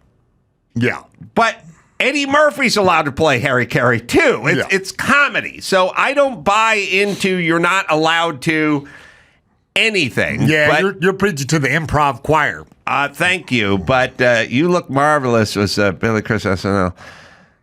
Oh, Fernando Lamas. That's right. Exactly. Yeah. Right. Fernando Lamas. Okay. Father Was Billy Lorenzo. Crystal even Puerto Rican? Or is he Jewish? He's Jewish, and he got to play a black guy and a Hispanic guy. That's all I'm saying. And it was funny, and I don't feel bad for laughing, and I don't think Billy Crystal is prejudiced in any way. I don't think the black dudes I know would care. At all. Why not? It's actually kind of funnier when someone jumps race or jumps sex or ethnicity or whatever. But all right, we'll play a little more. Sorry, Rob Schneider. Great. Pause it for a second. Oh, my God. This is still landing with me. I'm know. racist, I guess, or sexist or it's dumb, but misogynist. All right, so here's my point. We've heard all the different accents. We've seen all the pedophilia references, and all Rob Schneider wearing a sombrero and a mustache and doing a Spanish accent. We've seen you forgot a poncho. We've seen all that. Now, don't go too far ahead. We'll give it a little head on there. But now I'm watching this, and at some point they get to black people. Uh-oh. And you can play it, but give it a little head. Go ahead. Come on, okay. Taj. And we got P. Diddy in the house. Okay, so they showed Rob Schneider and everyone else doing all the characters kind of long form.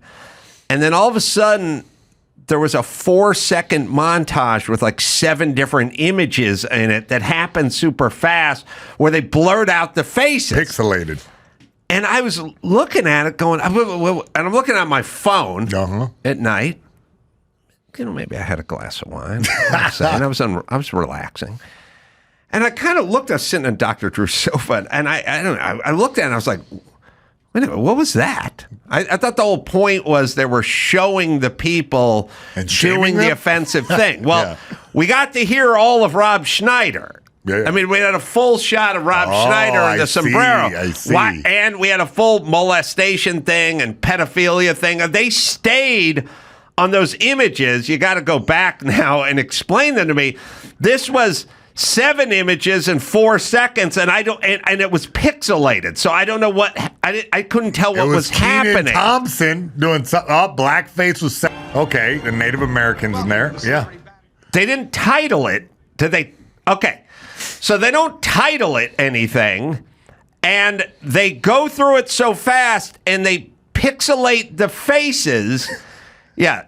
It was 6 seconds long, and there were like 11 images in 6 seconds. So it's like a half a second an image with the faces pixelated. And I'm like, what is going on? They deemed it too offensive to even play on TV. Well, first I had to go, what happened?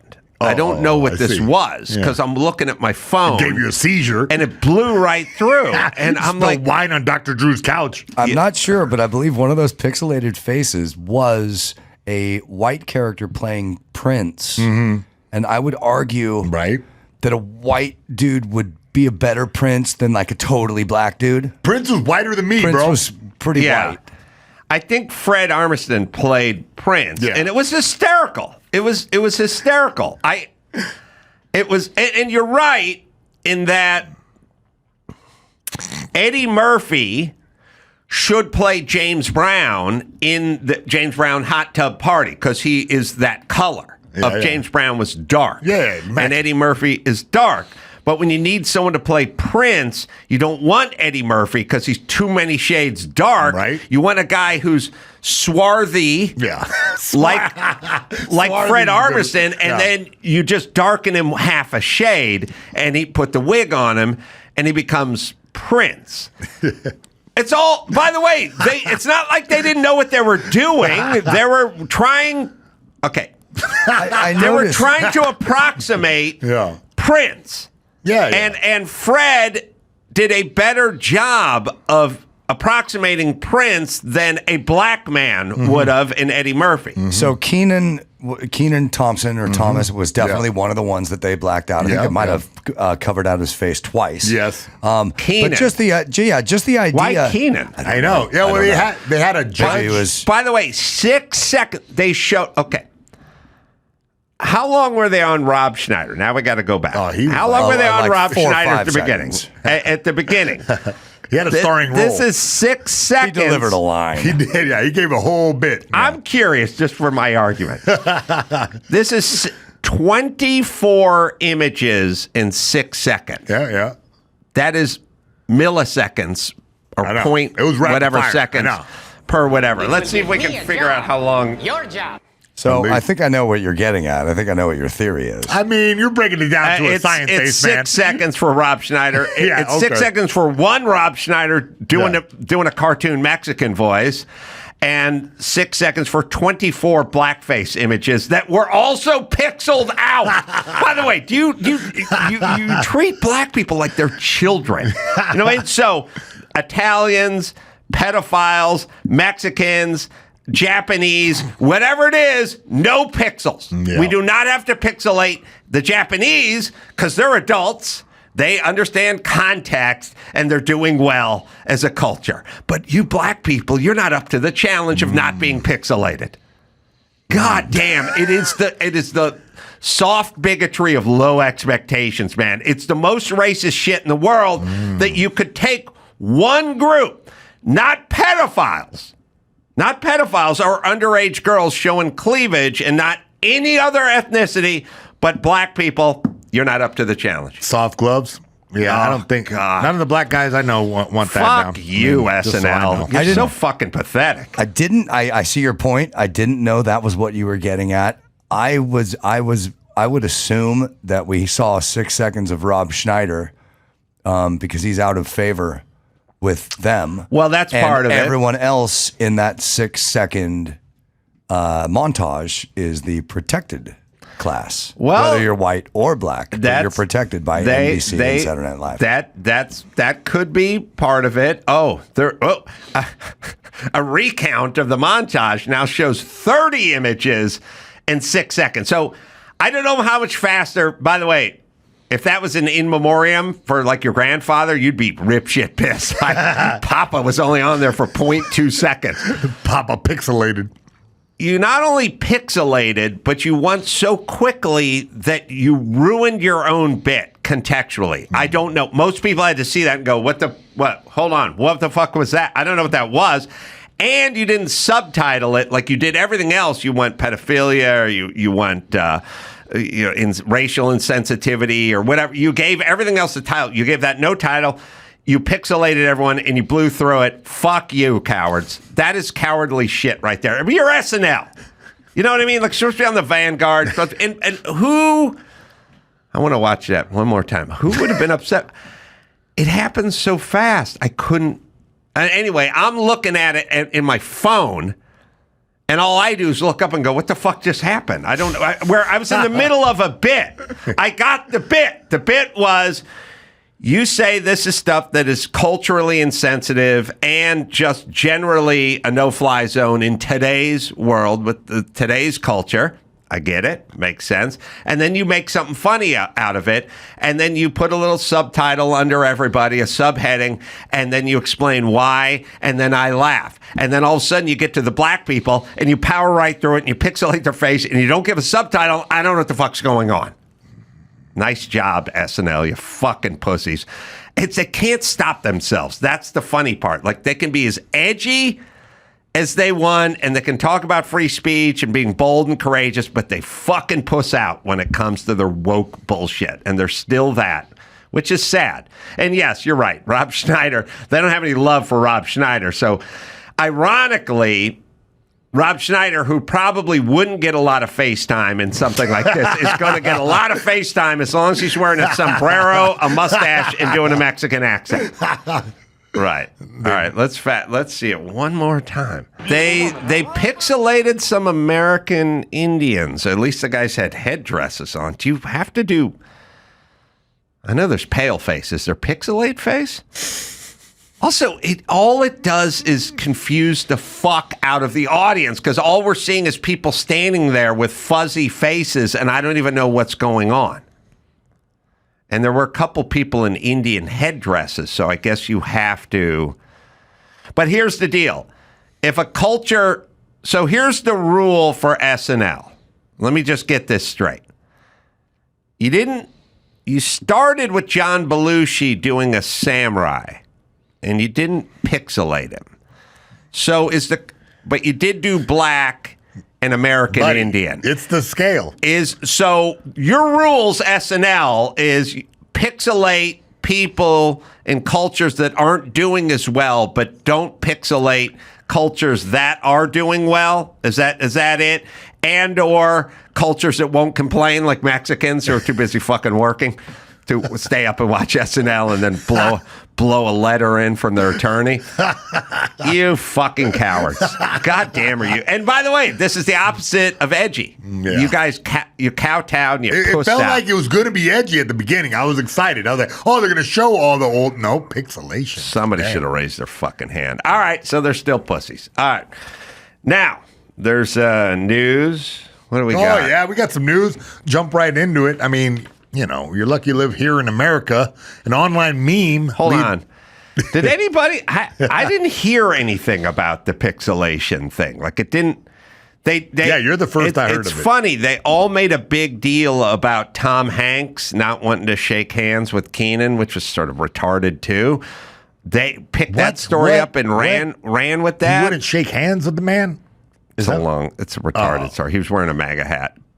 That story everyone got really? And ran with. The pixelation on the black and Indian face. Nobody seemed to catch. Yeah, no one caught a hold of that. All right, anyway.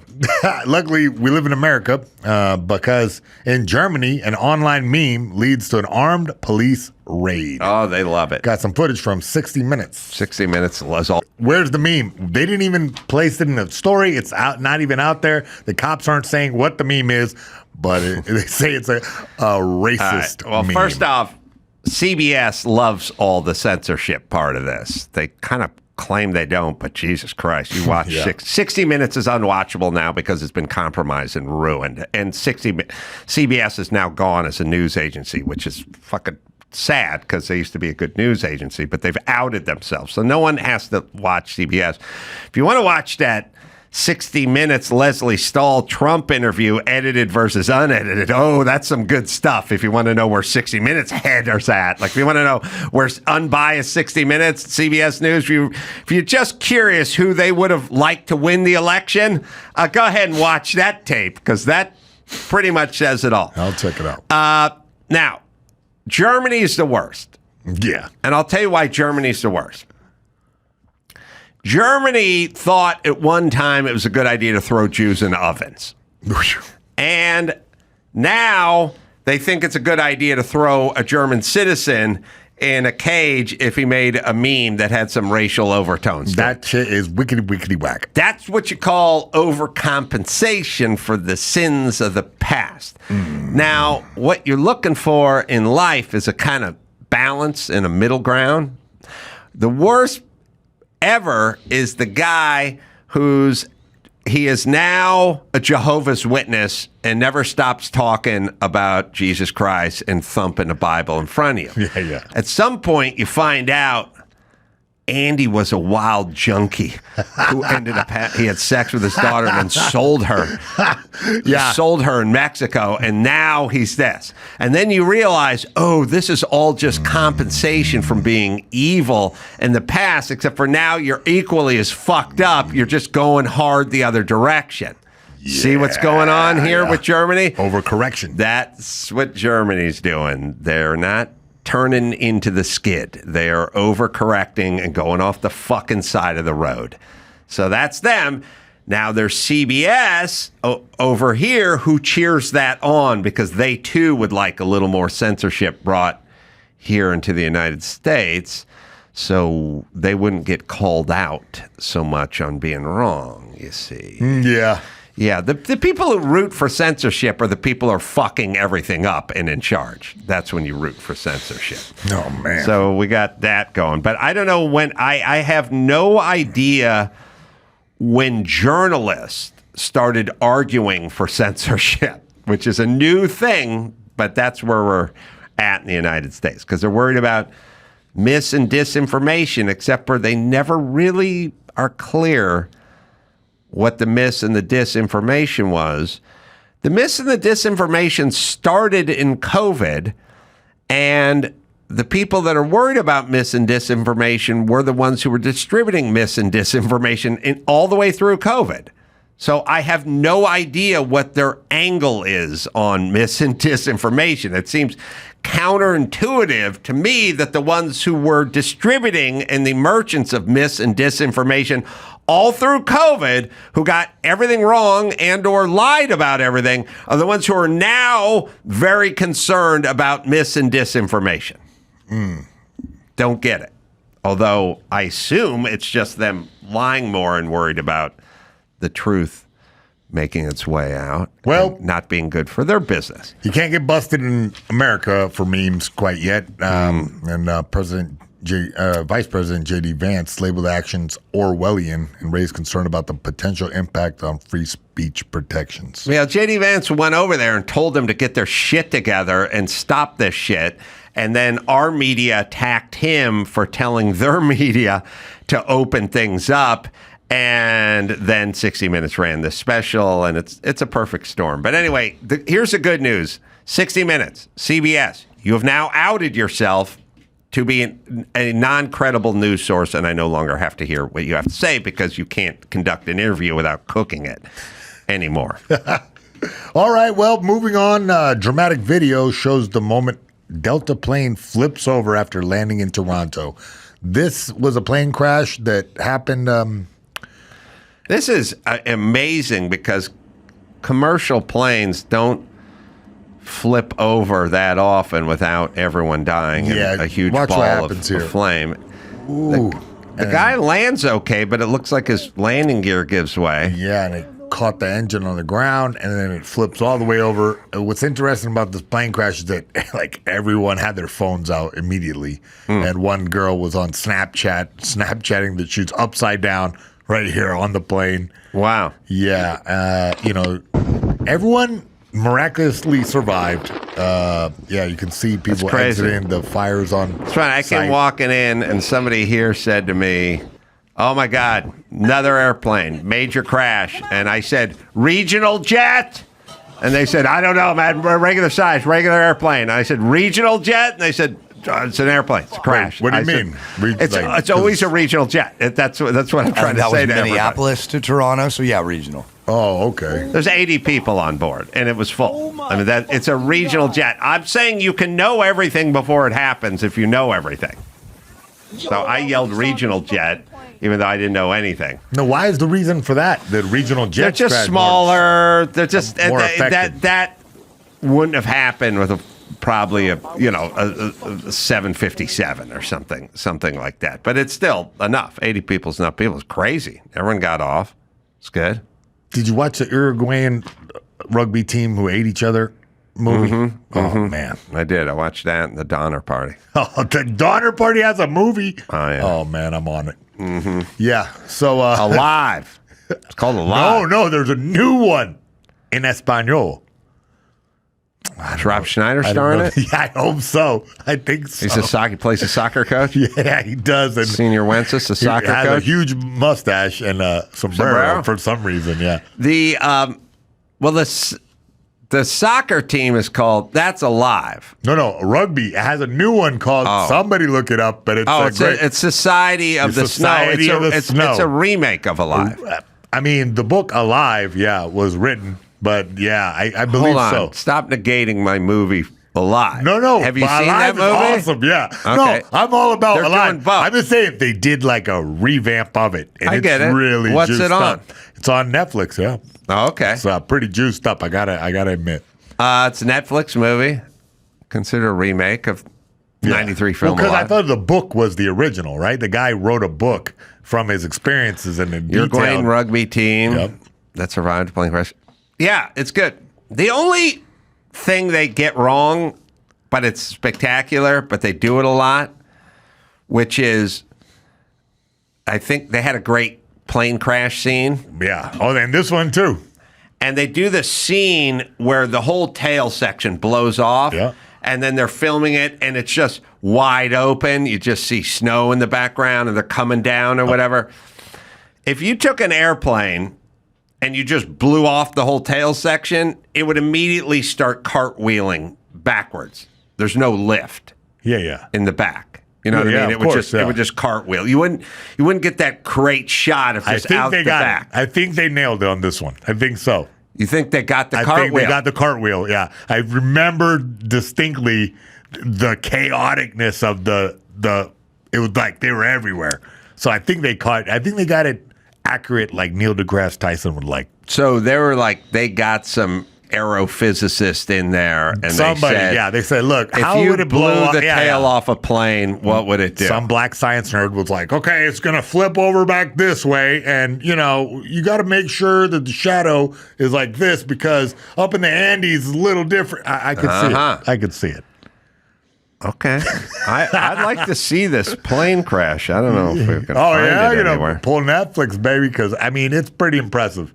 All right. Like, you know what? And it's not done in the cheesy Hollywood way. It really is not. It's a little bit unexpected. The first one was pretty cool. It's just there's a lot of movies where they blow the whole section off, and then there's a guy like standing there with nothing but open air behind him. He's going, we got to get off of this plane. It's like you wouldn't be doing that. You would be spinning. Exactly. You would be not cartwheeling, but fluttering spinning. Like doing a backwards somersault. Yes, that's what it would be like. Yes. Do a barrel roll. All right, we're looking for that. Oh, wow. All right, let's do one more. All right, moving on to, let's get excited right now because a hockey match between the rivals, was started with the national anthem. And I got to say, as a red-blooded American who was raised on an Army base, I don't like them booing the national anthem. Mm-hmm. Good for you. Yeah. So this is in Canada? In Canada, Montreal. Mm-hmm. The Canadians... You know why here's why everyone hates us. Everyone hates us like they think they're better than we are because they're like more cultured. I see, yeah. And they think they're just more evolved than we are. Yeah. but we end up kicking ass and fucking blondes. Boom goes the dynamite. And it bothers them. They look at Trump as a buffoon and a joke. They do. And they look at Trudeau as cultured and sort of manicured. And that's what you want in a statesman. And this guy's a big orange buffoon who likes NASCAR. Give me a fucking break. You know what I mean? And they think he's an idiot, but yet he kicks the shit out of Trudeau. And that's the problem. All right, we have the plane crash, by the way. We'll see if this holds true. All right, stop it. Sorry. It's hurting my shin. Yeah, I know. Shin ache now. All right, I'm going to be in San Luis Obispo. February 28th is coming up, but that show's almost sold out. But Monterey the next day, March 1st. That's got some tickets at the Golden State Theater. And then the Uptown Theater in Napa, that's going to go. But maybe you can get a couple tickets. That's March 2nd. Then off to Phoenix, Desert Ridge Improv. That's the 14th to 15th, back again. Just go to Carolla.com for all the live shows. Keith Carradine, everyone. The Devil and the Daylong Brothers is available wherever you find finer films. And Zachary Levi, The Unbreakable Boy, in theaters coming up February 21st. Mayhem, we get them. Get at me on X. On X. I'm back on there. Mayhem Miller. So, until next time, Adam from Mayhem and Zachary and Keith saying, mahalo.